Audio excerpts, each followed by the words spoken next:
Hello and welcome to Highland Showcase, bringing you a snapshot of life in the Highlands of Scotland. Today we're visiting Nig Energy Park, where we're going to look at the regeneration that's gone on there over the past few years. But first of all, let's take a look at what's in this week's show. Coming up on this week's show, I speak to Roy McGregor, Chairman of Global Energy Group, about the regrowth of Nig, the once mothballed yard. We visit Nig Skills Academy on its first birthday. And Brodie Nairn from Glasstorm shows us why their skills are in such high demand. Nig Yard, on a day like today, just takes back memories and memories of employment and memories of a Highland economy that was so dependent on the yard. I mean, there was 5,000 people there at one point, and it is just part of the history and the folklore of this area, and to have it regenerated will be great, not only for us as a company but for the whole of the Highlands. We're going to re-industrialise Scotland, re-engineer it. We're going to generate tens of thousands of jobs by our enormous wealth in renewable energy. Scotland is going to be the green energy powerhouse of Europe, and the jobs generated here at Nig or right through Scotland are going to help us re-industrialise this country. Yes, this certainly used to be one of the big employers within the Highlands, and that's certainly what you're hoping to bring back. I think within a very few years we'll see thousands of people back working at Nig. And they'll be working in oil jobs, most certainly, but they'll also be building these fantastic new structures, these enormous structures, which are going to move offshore and generate the electricity, which will be one of the major contributions to the energy of the European continent in the generations to come. What we intend to do is research, develop, install, maintain, fabricate and then service the great energy systems that will dominate this century. And places like Nig and right through Scotland are going to benefit from that energy revolution. And the Nig Yard here, it's certainly well placed to do that. Here at Nig, it's probably the best deep water site in Europe. So obviously, as we're building these enormous structures, which are going to be the offshore wind structures of the future, then we're better than to build them at Nig. So Nig's one of the key places that's going to benefit from the energy revolution that I'm heralding today. Global has become a major player in the industry sector. Can you tell us where Global all began? Probably began in 1970 as an idea when I actually arrived at Nig as a college student and was involved in hiring the first recruits. And it was butchers and bakers and candlestick makers and turning people that didn't know anything about the oil and gas industry into engineers and welders and platers and planners and dimensional controllers. And interesting how two cultures met. The get up and go American culture from Louisiana and Texas, and the reserved Presbyterian Scottish culture that was very much part of this world, and oppression, and we owed something and we had the clearances and whatever, and that two cultures met and developed an oil industry. And I've been with that bond and with that theme since 1970, but more specifically, Global Energy is a 7-year-old business that has grown dramatically because primarily we listen to what our customer says and we get on and we deliver for our customer. And today, deliver the best oil and gas people in the world. As I travel the world, people from this area in particular are leading the world in oil and gas technology, and they serve their apprenticeship in this yard and yards like them in the north of Scotland. Now you touched there on the people. Global is one of the biggest employers, or is the biggest employer in the Highlands, and you are expanding all the time. What is it about the global people that helps make their success? Well, I think Highlanders understand Highlanders, but I think, most business is about common sense. And businesses that don't take cognizance of people and improving people and making people better tend to not be the successful companies. The successful ones are where people is number one, where people invest in people. Most of us that have gone in life, someone believed in us. And Global is a company that believes in people, not only in their working life, but in their private life and in their sport and their hobby. we're a 24/7 company that try to be involved with our employees at all levels. What is it that makes NIG quite unique? Well, there's a lot of heritage here, and I go back to that story at the beginning of the culture of the American and Scottish culture meeting, and I think it, in both our yards here, it really changed, particularly in East Ross and Inverness-shire. It changed culture and it changed character, and it made probably us believe in ourselves, particularly through the 70s, 80s and 90s. It made us believe that we could just go out there and do it, and this yard in particular built over 40% of the capital commitment that went into the North Sea. Now, if you had asked a Highlander in 1969 was that possible, they wouldn't have believed it. And I think it gave that hope and it gave that belief, and it actually, there was a resurgence of, I would call it, the soul of people here, that they just felt, they had been given an opportunity and that they were not going to let it go past. And NIG very much today is doing exactly the same job. It is just opening up work opportunities that will fashion lives for the future. And we are absolutely delighted that Global Energy Group will be taking on an additional 400 new recruits to support the excellent work that they are already doing here with 800 skilled employees working in the energy sector already. This truly is, I think, a great day in the history of the Highlands, and marks a continuation in what will be not a transient, a temporary development, but I believe a long-term, sustained energy hub for the Highlands. And of course, Global Energy, as you know, is the largest employer in the Highlands. And the reason I say that this development today marks a continuation of sustained success for the energy sector is that it is very clear that the work that the Global Energy Group has been doing and will continue to do is work which will be necessary for decades to come. Now, you made an announcement that there's going to be a further 400 jobs, and have indicated there may be more announcements to come. But you're giving people who have been in the industry a chance to come home to work. Yeah, I think that's been really important. I think over the past decade in particular, this industry has suffered. The belief has gone away, and we have very skilled people either working abroad but still living here, or we people that lives in the area but have gone out of it because they haven't seen continuity of employment. And I think also there is people that are in industries where there is transferable skills, and that industry, particularly construction, is not doing as well as it did in the past. And that transferable skills, with a bit of encouragement, could come into this business. So I think we're really looking for people that are already here, but they're not in this industry today, and we're really challenging them to go and consider that if this is now a long-term future and there's long-term growth here, will you come back into the industry? And on the long-term future, it's not just oil and gas, you also have the renewable in the future as well. Yeah, I think the renewables slightly slower than the oil and gas, and but I do believe it's coming, and I do believe over the next year we'll make some significant announcements in that area as well. And again, that brings more jobs, more work, more money going back into the Highland economy, because our house building industry has not been well, our shops, our hotels, our bed and breakfasts, everything actually works from the amount of money that goes back into the economy. So this is good news. It's good news not only for this area but for the wider Highland economy, and a very historic day. Lovely Christmas present for a Highlander. And in looking to the future, you're also integrating with the schools to try and to give the kids of today the belief that there will still be the jobs here within the Highlands when they're leaving. I think that's very important. As I said, this industry is not regarded as terribly sexy. They see all the environmental challenges that this industry puts up, but I think we need to encourage them and enthuse them, and the best place to enthuse them is in primary school and secondary school. And it's been lax that businesses have not been able to go and do that, but there is now more access to the schools.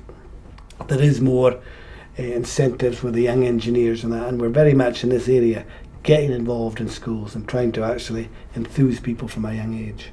And I suppose that starts in your Skills Academy as well. Skills Academy is just about giving something back. It's an opportunity for me to unveil this plaque and declare this great academy here at NIG well and truly open. Well, it's a great day for them, and this is 300 people already going to come through the Skills Academy. Absolutely fantastic. Folk of all ages getting that opportunity, that life opportunity. And remember, modern apprentices in Scotland, modern apprentices here in NIG have a job. They're attached to a job, and that's really absolutely crucial. In oil and gas, which they'll excel, but also in the great renewables revolution. What a fantastic day for the Highlands and a fantastic day for Scotland. It's a very significant development. We're really all very delighted, of course, that NIG is now back in full use. But the critical thing is that there are opportunities for jobs and people have the right skills to take up those jobs. And the Skills Academy is crucial for that.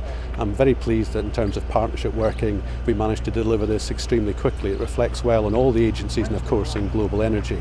And I know there's a large number of people out there, young people and people looking at changes of employment that will be able to use this. And, of course, it will bring high-value, sustainable jobs to the Highlands and particularly to Easter Ross. We owe it to a new generation who do not see engineering particularly as a sexy business, to give them an opportunity of having a highly paid job and being able to fast-track them through that process and be able to deliver them to the front line as quickly as possible. So the Skills Academy is very much doing an apprenticeship job. It's fast-tracking. And it's trying to get people enthused and, as I say, to the coalface quicker than the normal educational system. NIG Skills Academy is a not-for-profit organisation which has stakeholders from Global Energy Group, the Highlands and Islands Enterprise, UHI and Highland Council, who all have representatives on the Board of Management. It's chaired by Alistair Kennedy, who's from the Global Energy Group, and they oversee me, who's the General Manager of the facility. Here we are concerned with the training of modern apprentices in the fabrication and welding industry. We also training for work people who come from Job Centre Plus, who have been unemployed, some of which are returning to the industry and getting their codings back in the modern standards. Most of our MAs which we have coming through here are over the age of 20, many of which have already had skills and trades in other industries and are now wanting to change direction and investing in their own future. Sometimes taking a step back to go forward by coming into the Skills Academy and training as welders, fabricators and pipe fitters.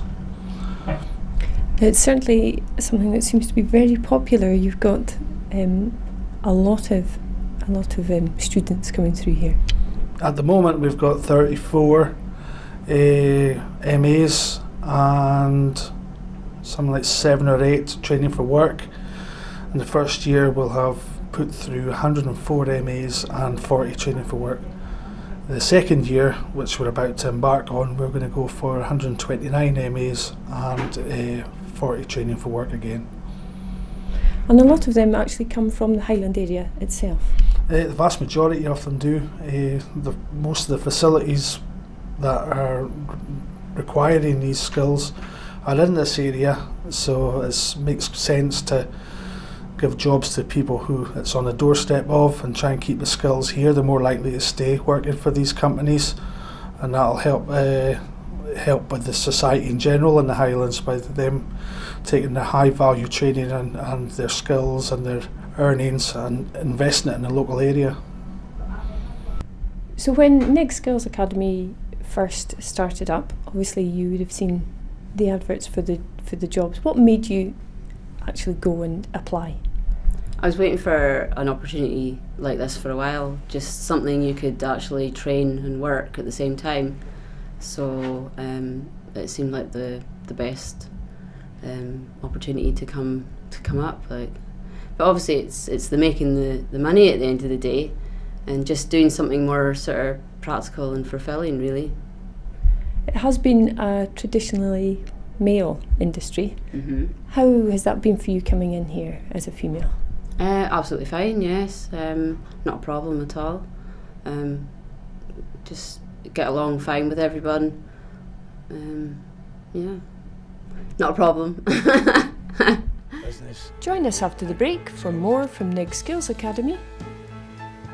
I'm Brodie Nairn at Glasstorm.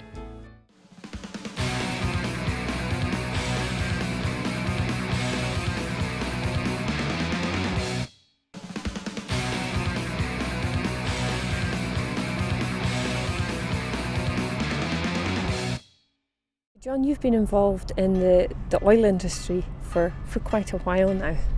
Long time, yeah, since 1976. I come up here in 1976 and started at NIG. Worked in various other companies in the Cromarty Firth area and have never really been unemployed since. The oil industry's been good to me.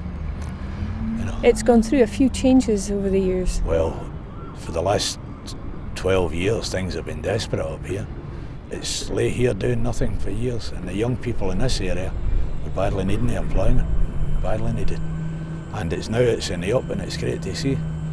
The young people are coming back into the industry, which is badly needed. We need young blood, and there's new skills involved as well there. Modern technology is taking over, you know, but it's good to see the place the way it is, and hopefully it's only better it can get, you know.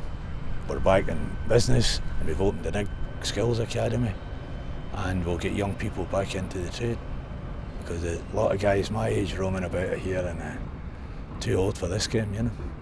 So they're doing well, things are in the up, yeah. Quite happy, quite pleased. So you see quite a lot of different people coming through and progressing through to being able to go out there and work. Well, this is the advantage that we have. Although we put them through their level 2s and their level 3s, we also prepare them to go out into the workplace. What the guys do here, they're not making little models, they're building, they're burning, they're welding, they're marking off what they'll be doing out in the shop floor. So they don't get intimidated. If you come out of college, a young guy, and you haven't worked in this industry before, frightening place, absolutely terrifying. Same with the rigs over here, you know. They're terrifying places to work. But if we take them round, we let them see what they're going to be doing, and we try and replicate that here. And they're not the finished article when they leave here, they're only learning. This is the start of their learning. But at least they'll get the basics, you know, which is slightly different from the college setup, simply because we have the facility to do it and they don't, you know. And it's the way forward, there's no doubt about that. And everybody that's come through here up to date, they've all got a job, they're all working. There's nobody come out of here and back onto the dole. You know, it's not everybody can go to university. You know, we really need people to use their hands and skills, and all I'm doing is what happened to me. An old guy took me aside and passed me on his skill, and I'm doing exactly the same thing to them, and it's good. I've been welding for a number of years now, and some of my codings have been out of date for a long time, and the ones that have been out of date is the ones that most companies are looking for, so it's just trying to update it, more of a refresher that I'm doing, so hopefully I'll pass them. Touch wood. Where is it that you're from yourself? I'm from Alness, so it's about a 20-minute drive from me, so it's not too bad. That's okay. So it's great to have the facility here that you can do your coding. Really good, yeah, brilliant. So there's not much places in the Highlands that you can do this. You'd have to go Aberdeen or Glasgow, so it's really good that it's close for the locals as well, you know. You say you've been welding for a number of years now. Yeah, probably since early 90s. So yeah, 90, 91, 92. I was at NIG for 2 or 3 years, and when the place shut down, so that's when I started venturing, travelling about. Where all did you travel to? I've been around Europe, Italy, Germany, Holland, France, America, Miami, Kentucky, Chicago, Washington. Just travelling about, on and off for about 10 years. I did try hairdressing when I was 16, but that wasn't my thing at all. Didn't fit me, didn't suit me. But this does. Yeah, I really enjoyed doing this. I'm quite boyish, but I never thought I'd be wanting to do fabricating as a life choice, but when I was in college, that's sort of got into the whole fabrication and the welding side of it, and then I really enjoyed it. That's when I decided that was what I wanted to do. I'm on a thing called a girder just now, so that's quite hard. I have to cut out hexagons, quite small hexagons, and 45-degree angles as well with a burner, which you need to have a steady hand. Sometimes I don't. So you're quite looking forward to actually getting out onto a rig? Yeah, I can't wait. I just want to get out there now if I can. If I could, I would, but I'd be here and then finish the training, finish my apprentice, and then hopefully my world is my oyster, as you say. And it's not just for young people, it is for anybody of any age who's of the right person. Yeah, it's for everyone, you know, and it's we had a 58-year-old man come through the school in one of the first courses, and he'd been through a number of jobs, and I asked him, particularly at 58, where you may only have another 8 or 9 years of your working life, why did you want to come and actually retrain? And he just felt it was something he wanted to do all his life, and here was an opportunity, and he wanted it bad enough that even at 58 he committed himself to it, and he's out there on the shop floor with the rest of the troops now. Last year I decided upon myself to go back to college. I was a full-time manager in Tesco's, and I had a little bit fed up with working with retail, and I used to do construction, used to snort up the buckets welding when you burst them, so I liked welding, decided to go back to college. So went to college, did a full-time course, and I applied for here and basically got the opportunity to come and do a test. I did a practical test and a test on the computer, had an interview with Ileburn, passed all that, and here I am now. So it's all very different to working in Tesco's then? Yeah, totally different. No money customers to deal with, and I really enjoy it. It's nice to get a hands-on job, you know, and seeing the end product when you're doing it. I mean, at first when I started, obviously you're not that good, and you're just kind of making a bit of a snotty mess on the pipes and that. So once you get good at it, it's nice to see it come out good, you know, nice and smooth, and just finish on it. And yeah, it's totally different, but I really enjoy it. It's nice. They criticise young people for standing around street corners. Give them a chance and we'll see what they'll do. We had 4,000 applications here, and we take them in 30 at a time. 4,000, so that all these young people aren't lying about no wanting to work. A complete fallacy. You know, I find their attitude's terrific. Really do.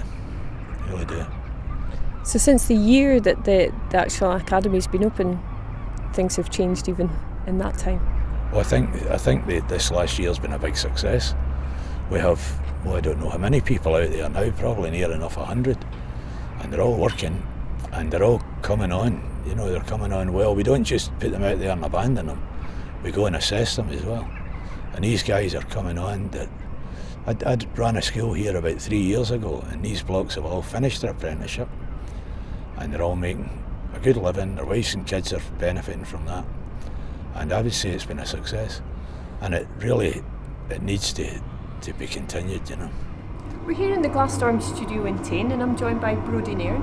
Hello. Brodie, what is Glasstorm? Glasstorm is a contemporary glass studio where we actually blow glass in the traditional old-fashioned way. We make a variety of different items, from our own craft to our own artwork, sculptures, specialist awards, and also bottles for the drinks industry. So how did you get into this craft?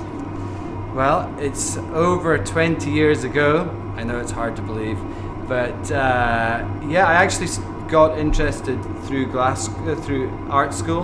I went to Gray's School of Art in Aberdeen and got turned on to glass, and then that took me on a magical mystery tour all over the world, trying to learn this amazing craft. And you do create some amazing things here. Can you tell us a little bit about some of the ones that you've created?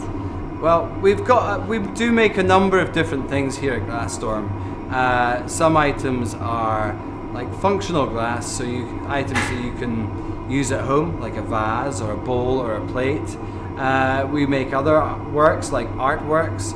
So those works, they're more special and they're more they'll be seen in a gallery or in a private collection, or in your home as well, you know. Other works are special commissions, so they're commissions made by a customer or client. So for example, maybe an award for a special event, or a very special bottle perhaps for a very special dram. Now you have students who come to visit you here, and sometimes they progress to become more than just visitors. Yes, they do. And here we have Paul, my faithful assistant. We work with a number of further educational facilities like Edinburgh Art School, Sunderland University and so on, and occasionally a meeting with one of those further educational facilities leads on to possible work placement, and I'm very happy to say Paul is the product of one of those outreaches. So he's now been with us for, how long have you been with us, Paul? About 7 months. Perfect. So yeah, and that's really good. So you're going to, yourself and Paul are going to make a piece for us today. Yeah. What is it that you're going to make? Well, what we thought we'd make today would be something that would be spectacular, and so we're going to make a rock encrusted plate. So I'm going to take you through the process, and we're going to see that, and then we can show you the finished product afterwards. Fantastic. Yeah.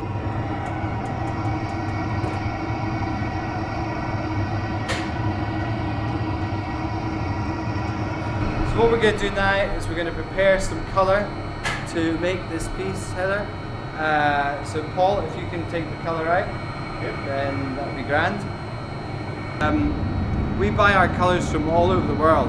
So actually these colours are from New Zealand. So they've come a long way to make our work, but they're the best colours that you can get. So generally we just work with the best materials to make our products.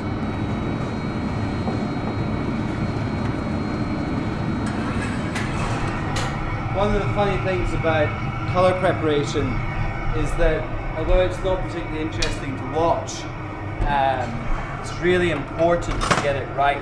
It's right at the beginning of making a piece, and it's crucial that the colour preparation is done correctly, because if you don't get it right at the beginning, then there's no way when you get to the end that it's going to be right. You know, you can't go back and fix it. In fact, the whole process of glass blowing is very much chronological. It's A, B, C, 1, 2, 3.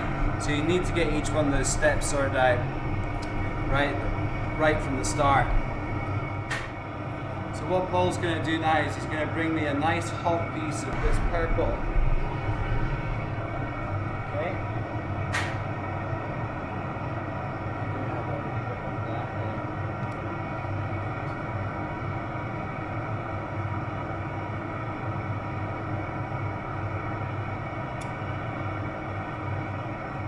Putting the colour evenly over the clear post, and this makes sure that when we finally open up the plate, then it's going to be hopefully all nice and purple evenly throughout the piece. Give that a little heat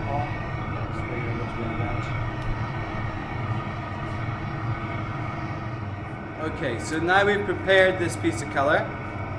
What we're going to do now is we're going to cover this piece of colour in clear glass straight from our furnace. Our furnace holds about 100 kilos of liquid hot molten clear glass sitting there at 1160 degrees. So it is really hot and it's runny like honey. And what we're going to do is we're going to go in there and we're going to collect some glass on the outside, and that process is called gathering, and that allows us to get the mass of glass that we need to then make the objects that we need.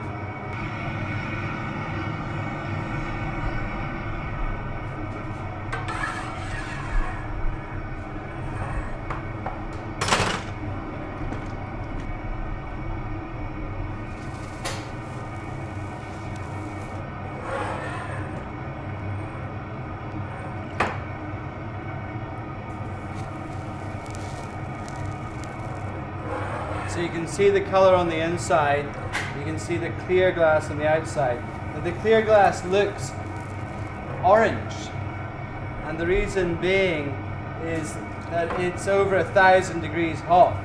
And really, if you make any material over 1,000 degrees hot, it generally looks orange. But trust me, it is absolutely crystal clear when it cools down. And these are wooden tools that you're using? Yeah, the tools that we use for glass making are traditional hand tools. They have been handmade for us. Many of the tools come from Italy, which are handmade for us. And to be honest with you, the tools haven't changed in their design for over 2,000 years.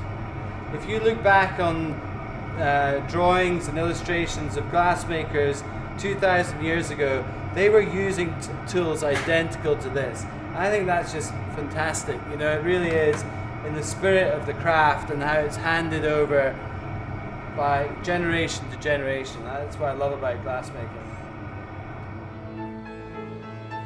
After the break, more from Brodie at Glassstorm.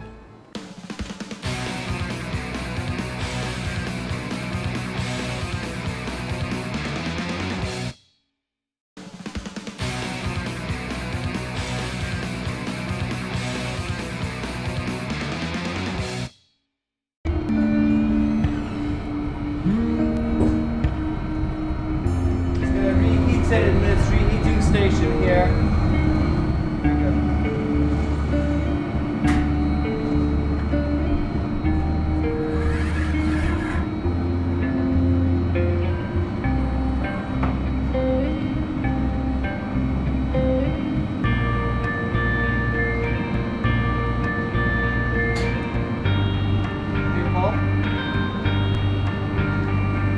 See the color expanding there. Stop. Off.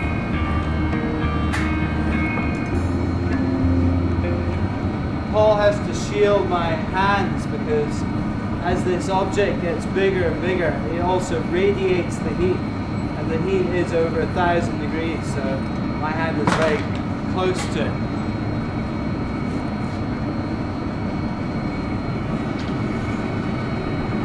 As you can see, it's a real teamwork effort. So glass blowing is often done by 2, 3 or 4 people. And everybody, although there's one gaffer, there's one person who's in charge, it really is a team effort. Just going to swing this out.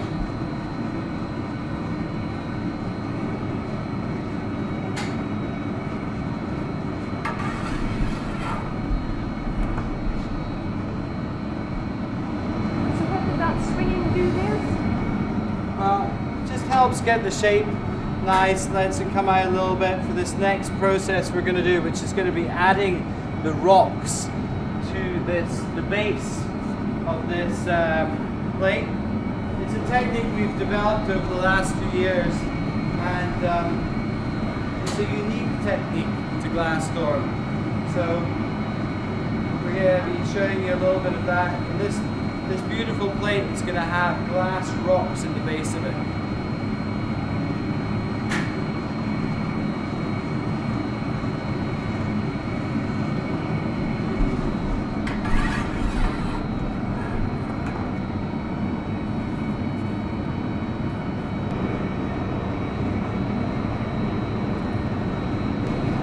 What we're going to do now is we're going to drop that clear foot over. It's quite a nice. Okay.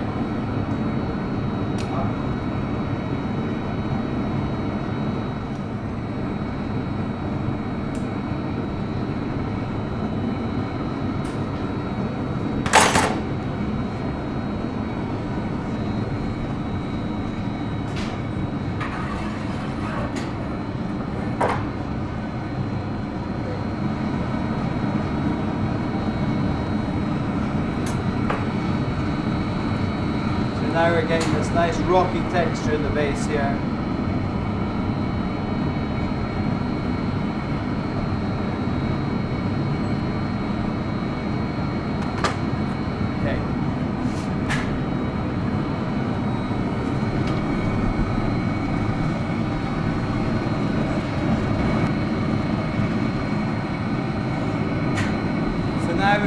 rock-like foot.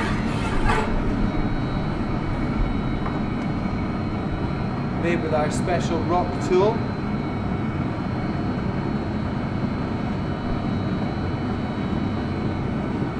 So where have you developed this technique from? This came about through a commission that we had to get a rocky-like surface, and so we developed special rock tools.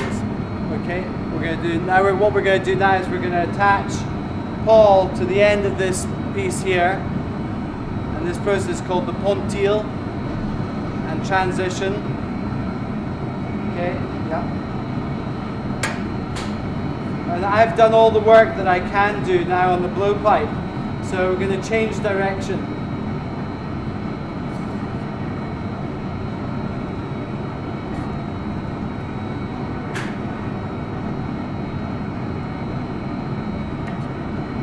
Here you go, Paul. All right.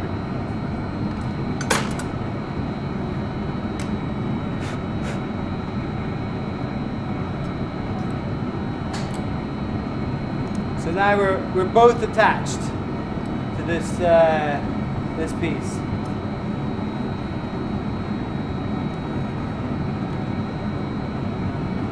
You happy?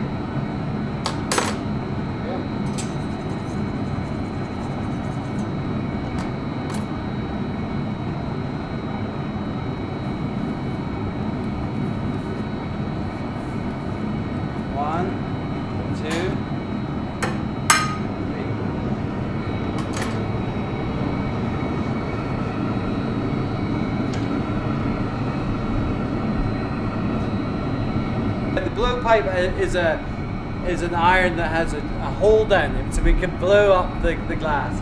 This one's just a solid bar. It's called the pontile, and it's basically when we want to work on the other side of the glass and turn this balloon shape into a bowl and then ultimately into a plate. So we need to change direction.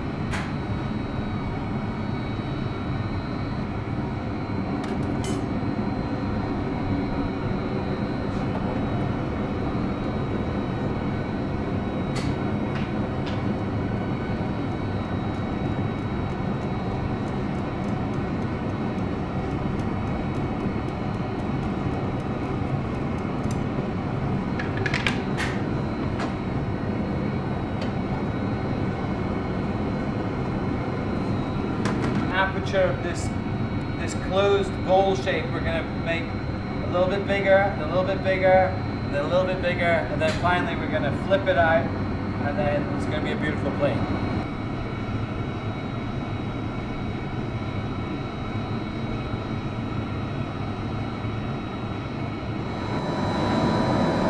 This glory hole is hot. You want to get a suntan, Heather? Come over and hang out over here. Okay. So we are very close. Shield my hand on the rim as well.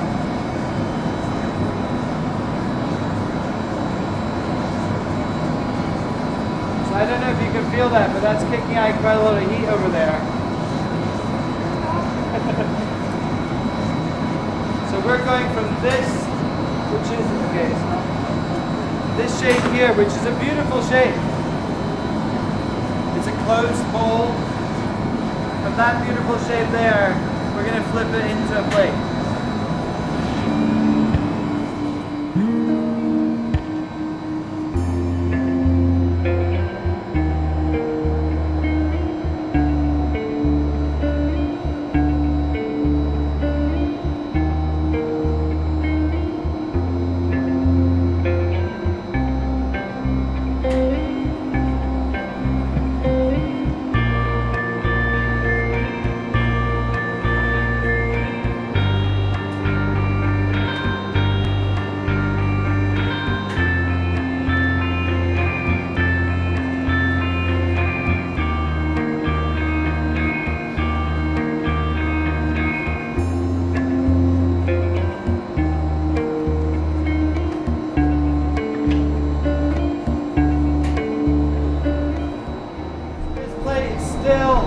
Probably 800 degrees hot.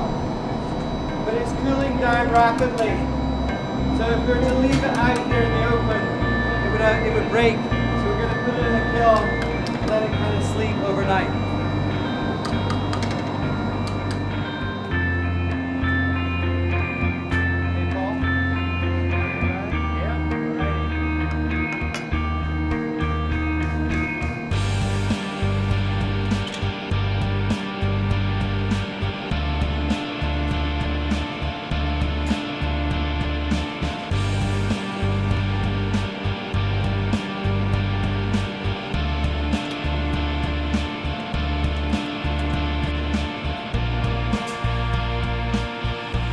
Going to rest in there for probably 26 hours, and then what happens in that kiln is that it slowly and gradually comes down to room temperature, and then we can take it out and then we can share it with everyone. So Brodie, we've come through from the studio into your gallery here. Yeah. Why set Glasstorm up in Tain? Well, Tain is a beautiful little Highland East Coast town. And myself and my partner Nicola Burns, we've been looking for the right place to set up our business. And we'd looked all over Britain, and we'd looked all over the Highlands. I'm originally from the Highlands, and Nikki's from down in Glasgow. And to be honest with you, we had a few friends here, and there seemed to be a real strong culture and artistic community here. And then we found this building, and it all just fit into place. And that is 8 years ago. So we're really excited about being here, and Tain has been very receptive to having a contemporary glass studio here, because there aren't any other contemporary glass studios in the Highlands. And in the gallery here we can see that you have some of your own pieces. Yeah, we make a variety of works. So we make our own pieces, which is the Glasstorm range. So that can be a bowl, or a vase, or a decanter. Generally functional works, pieces that you can see in your own house, something that you can use. We also make our own artworks and a variety of other items as well. And some of those items we can see here in front of us. Can you tell us a bit about these? Well, these are some of the bespoke awards and commissions that we are asked to make. Some of these beautiful awards here are we make each year for different companies, and they're held in headquarters and offices all over the world. It could be New York, it could be Paris, it could be London, and we find that really exciting that some of the designs that we've designed and made are going and finding their homes elsewhere in the world. And again, so we see some amazing bottles here. There's some stories behind these as well. Yeah. One of some of the other items that we specialise in, because we're a specialist glass studio, is making very rare bottles for the drinks industry, specifically the whiskey industry, but there are some other companies we work for too. This bottle here is we designed and made here. This is for the Bowmore Company, based on the island of Islay. We came up with this concept of making rocky-like surface in the glass, and giving it an island-like feel. So this is a very special bottle. We're also commissioned each year to make this bottle for the Glenfiddich company, and this is a 50-year-old Glenfiddich in this bottle. And anyone who knows their whiskey knows that a 50-year-old whiskey is a very special whiskey indeed. This is my partner Nikki Burns, and this is one of her artworks. This piece is called a Sun-Kissed Pebble, and it's inspired by journeys to Africa, where I think she's seen some artifacts which in certain tribes they paint stones in primary colours, and then they put wishes on them, say for a wish for a good harvest or for fertility or something like this. And so she's been inspired by those stories and has come up with this beautiful creation, and it's got lots of nice layers to it and a real earthy sort of selection of colours. And a piece that I see that looks familiar. Can you tell us a little bit about this one? Yeah, this is one of those rock plates, like the one that we did earlier in our demonstration. And what's really lovely about this is we've got those rock designs, like we talked about earlier in the bottle, are now featured in the base of this plate, and they really capture the light and then reflect and refract the light out through the plate. You can perhaps see that a little bit if I hold it up. It looks really nice. It brings out all the colours through the reflection of the rocks in the base.